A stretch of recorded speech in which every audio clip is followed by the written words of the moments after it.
And welcome back to On the Mic with Dr. Ace, the Global Mentor Coach, and you're listening to Business Basics. This podcast is dedicated to helping you grow your business. There's a lot going on in America right now, and the threat of retaliatory practices is among them. Recently, the U.S. requested China to close its embassy in Texas, and China responded with their own request for the U.S. to close its embassy in Wuhan. Aside from this, the rest of the world has closed their borders to the U.S., citing our government's mishandling of the COVID-19 virus. With all this tit for tat going on, is there a wonder if America has the dexterity to last? As a business, how are you to maneuver? I've talked about pivoting in your business before. And back when the virus outbreak started, I shared some tips on that, as well as some COVID-19 resources. Now there's a different kind of pivot that may be available to you. What do you think the likelihood of our import-export declining will be? I believe it's very likely that countries will temporarily cease to import-export goods and services with the U.S., citing concerns over COVID-19 and the fact that it can be transported on the surfaces of goods. And with the ceasing of goods will come services. How do you get ahead of this? For years, American businesses have outsourced production of goods. Now is the time to seize the opportunity to produce goods in America, but also create jobs for Americans. Now, you may be wondering where you should begin. Well, let's take a look at the countries we trade the most with, and then we can look at some of the leading products the U.S. imports. Now, by no means is this exhaustive, but this is an opportunity somewhere for you to start, like a starting point.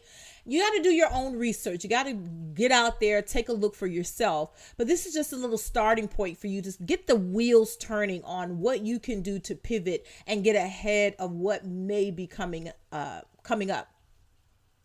Now, it should come as no surprise to learn that our leading import country is China, followed by Mexico and Canada. Coming in fourth is Japan, followed by Germany and Switzerland and South Korea. As far as exports are concerned, we export to Canada, Mexico, China, Japan, the UK, Germany, and South Korea in that order. Now, what are we importing? Everything from machinery, and that includes computers, to equipment, vehicles, mineral fuels, that includes oil, pharmaceuticals, optical, technical, and medical apparatuses, furniture, bedding, lighting, signs, prefab buildings, plastics, plastic articles, gems, precious metals. And when we say precious metals, it's primarily gold, or most likely gold, but not limited to that, and organic chemicals. Now, as for exports,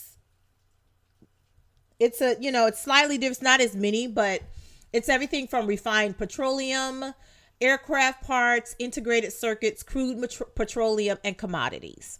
Now, what does this mean for you? It means a lot. Is there any way you can shift your business's operation to tap into one or more of these products? Because if the world clamps down and stops trading or slows their trading with the U.S., we will still need these items. Who is going to provide them? On the other hand, if your business is outside the U.S., there's opportunity for you as well. There's untapped potential for you to grow your business into a global import-export brand based off the U.S.'s misfortune alone. You've got to think about how you can make adversity work in your favor. What if none of this happens? Does this still mean you can't take advantage of it? Absolutely not. You should always keep your options open because we have no idea, absolutely no idea what will happen or how things will develop over the next few months. The world is most certainly watching the U.S. closely, and trade relations have been a complete nightmare for the past few years since our current administration took office. If we continue on this path, Even if countries don't cite COVID-19, they can cite other reasons for pulling away from the US. This can still be a win-win. As a business owner, you have to see the possibilities and start weighing the costs now. It doesn't mean you need to act on it. It just means you need to be prepared in case it comes to it. So what does this look like? Okay, at the beginning of COVID, we saw where, for instance, people in the fashion industry started making PPE equipment.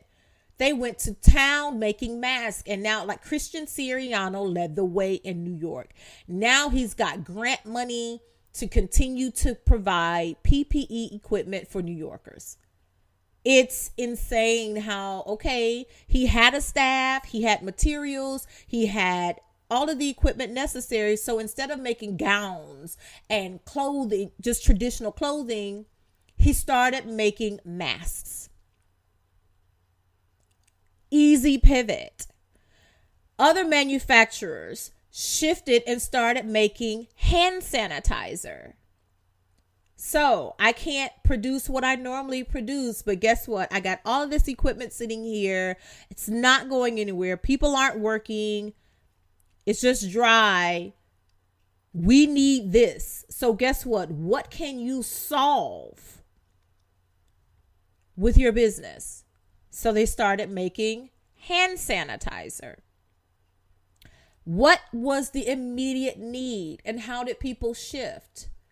I've seen where people have had delivery companies who normally deliver medical supplies and things like that. They're still doing that, but they did it for private doctors' offices. Now they're expanding. Some of these people had trucks that just sitting around, so they turned those into delivery companies as well, doing personal shopping because it's a need, especially for people who are at risk. So minimal cost for some of these people. For others, it's a greater cost. It's a greater expense because it's not always easy to be able to change a manufacturing facility to be able to accommodate. So, for instance, in the food industry, when it comes to cheese and some other products that we see commercially, it's not easy to shift your production when it comes to the size and how things are packaged. It's expensive. But one of the challenges with food particularly was in the fact that there wasn't enough on the shelf for traditional retail because the bulk of what was purchased when it came to food was in restaurant. Bulk purchases, bulk sizes. But how many times do you see a big old block of bulk cheese that you slice yourself in the grocery store?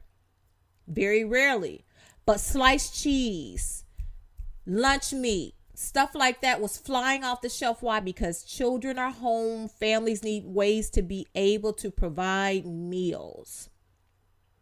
So it looks like this is more of a long-term situation. Is it worth the expense to shift your operation from bulk to, meaning commercial, to residential?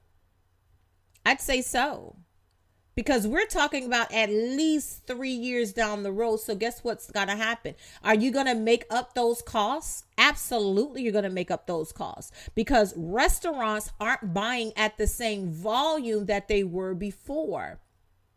Universities are not open the same way. Campuses are they're online. So guess what? Even if you do have students who are an on-campus population and you're providing food, you're still not providing at the same level that you were prior to COVID. So guess what? Purchases for campus dining is reduced.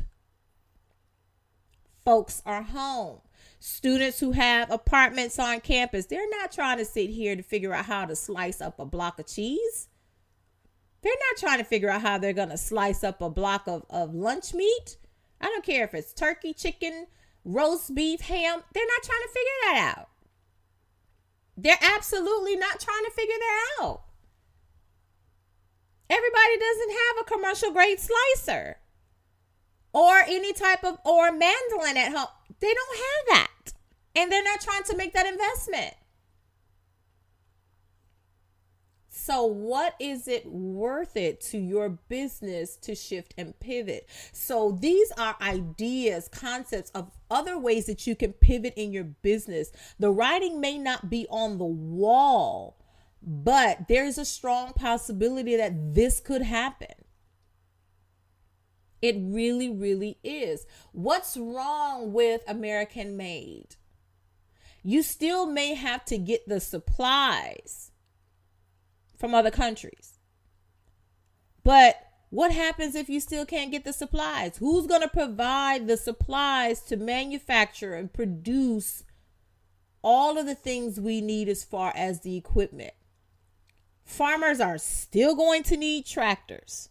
They're still going to need rakes. They're still going to need shovels. They're still going to need hoes. They need all of the stuff they need to maintain that farm. Fertilizer, all that stuff. They're still going to need that.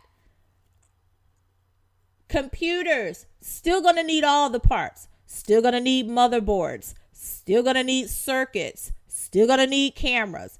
All of the things that you need to make a computer, to put a computer together, whether it's a laptop or a cell phone, because all that is a miniature computer in your hand that you can make calls on.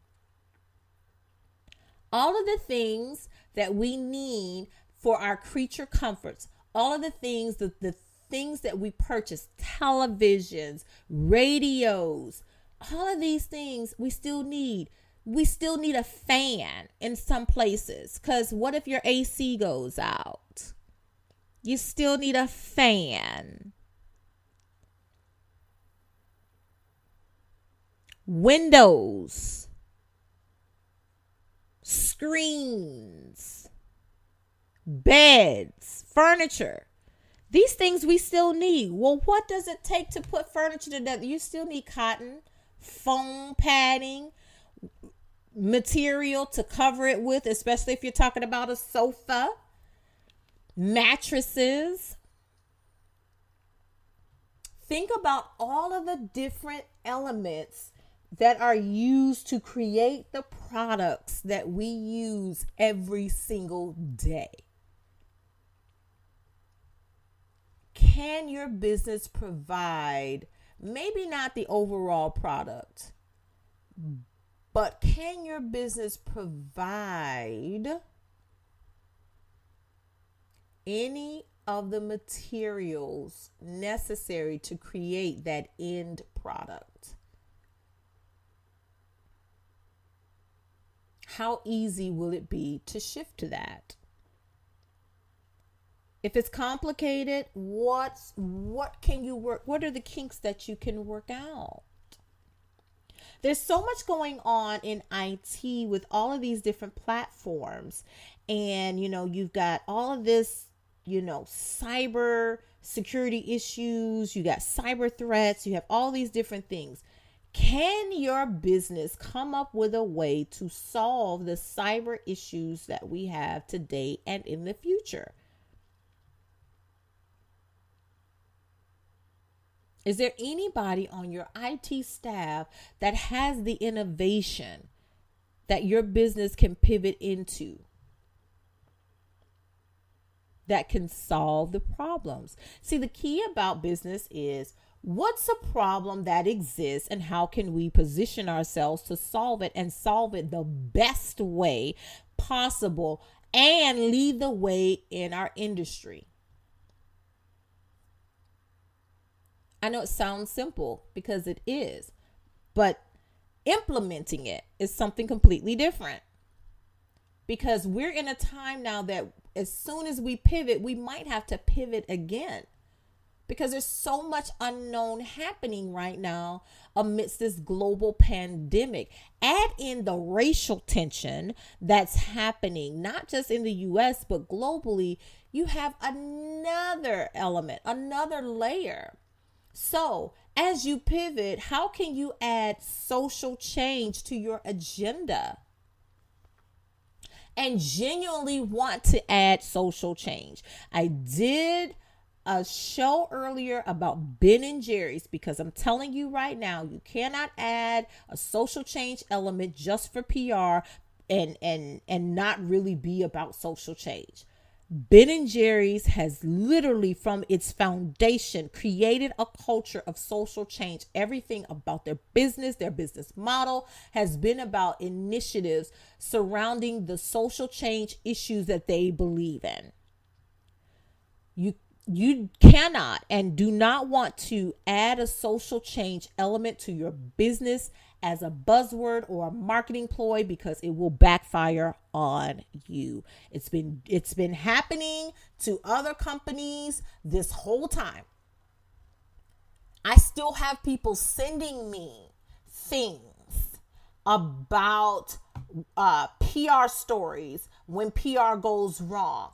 The NFL is a perfect example of this. We've seen over the past couple of years the issues with them.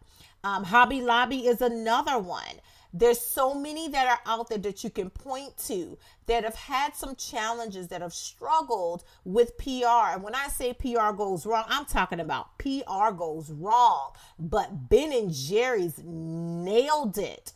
Why? Because they spoke from the heart and it was exactly who they are as a business. So when you start talking about pivoting and adding a social change component to your business, you've got to think about how all of this comes together. So as you start pivoting as an American business, a big COVID-19, there are lots of different opportunities out here for you.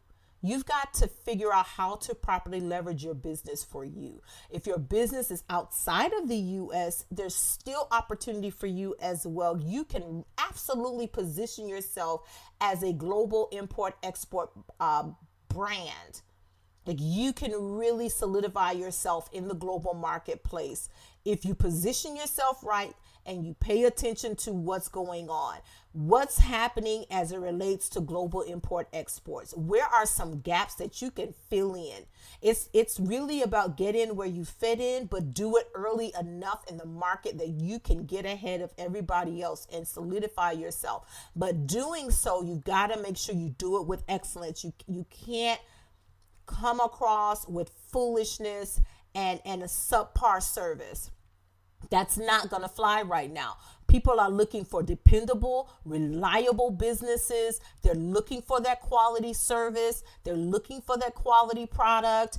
All of that has to be there from beginning to end. You've got to think about the customer experience. Go back and listen to that particular episode because every phase of your business has to have that it factor. It's critical right now. You've got to know what the market demands. What are people looking for? What are they crying out for? And be able to maneuver in this current global climate. There's so much happening and it's happening so quickly, and you've got to be able to pivot just as quickly. Thanks for listening to On the Mic with Dr. Ace, the Global Mentor Coach. If you like this podcast, make sure you like and share it. I appreciate your support so very much.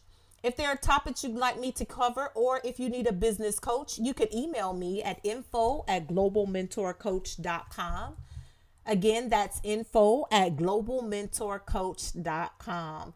Again, thanks for tuning in with me, Dr. Ace, the Global Mentor Coach. Remember to spread lots of love and light. Until next time.